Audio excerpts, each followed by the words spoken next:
Hey, welcome back, everybody. Of course, this is Dr. Keith McNally, and today I'm going to have a conversation with a friend and colleague.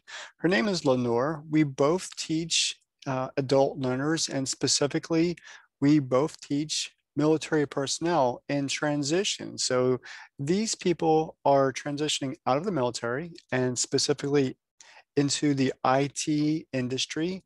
And our job is to get them technically ready. But more than just technically ready, we really want to build up their competencies and their confidence in just being critical thinkers, problem solvers, and more specifically, adult learners. So please join us in this conversation as we go from the challenges that this specific population faces to the challenges that we both face in helping these people really grasp onto what the civilian sector is all about, help them transition out of the military, and really gain those specific skills needed to get that first IT job.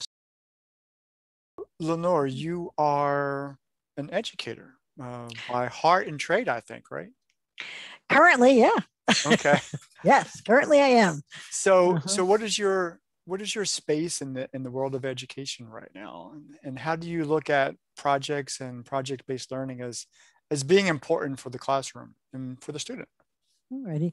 So for me, where I am currently, I work with adult students, Mhm. transitioning military personnel. I found that interestingly challenging because they have a mindset that's very straight and they're taught in a certain way. And I learn in a very different way. I was an adult learner. I recently, and I say recently, it was maybe 6 years ago, got my bachelor's and master's degree.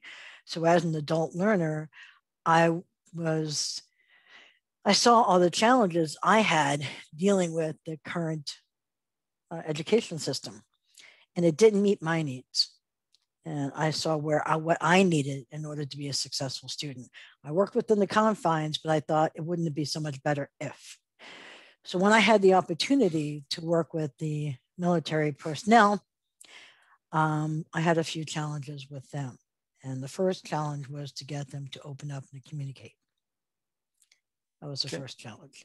Wow. Can you So, talk about that a little bit? What was without going too in depth, what oh, was the sure. specific challenge? What did they not want to talk or?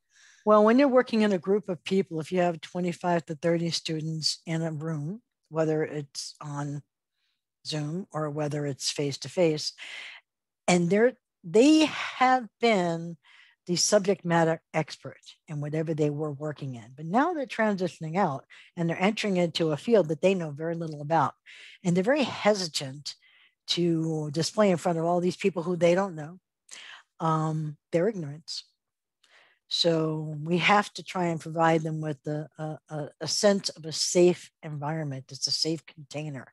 You're allowed to not know things in this environment because you're here to learn. There'd be no point for you to be here if you already knew it. Right. You're here to learn. So one of the things I did in order to combat that was to put them into little groups.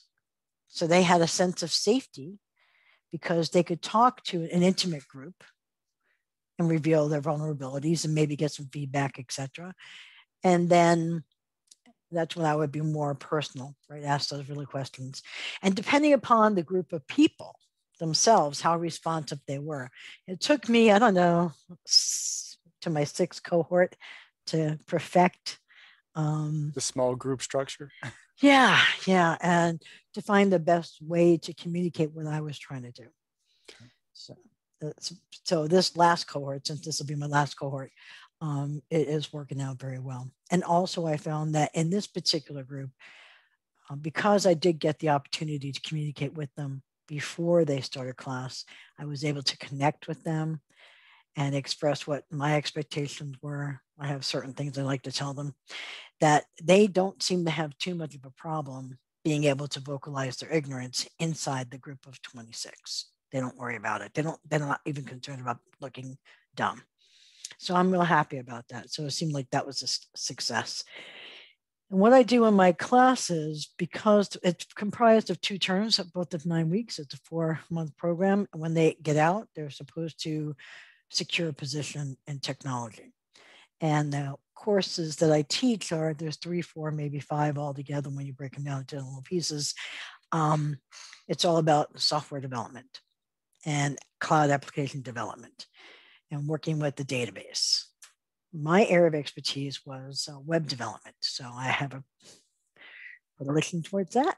Like, listen, I tell them that if you can create a website and wire it up to a database, you can get a job.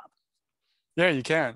You can. That's all you have to do. Create the website, have CRUD application, you're golden. You'll be hired. That's what they're looking for.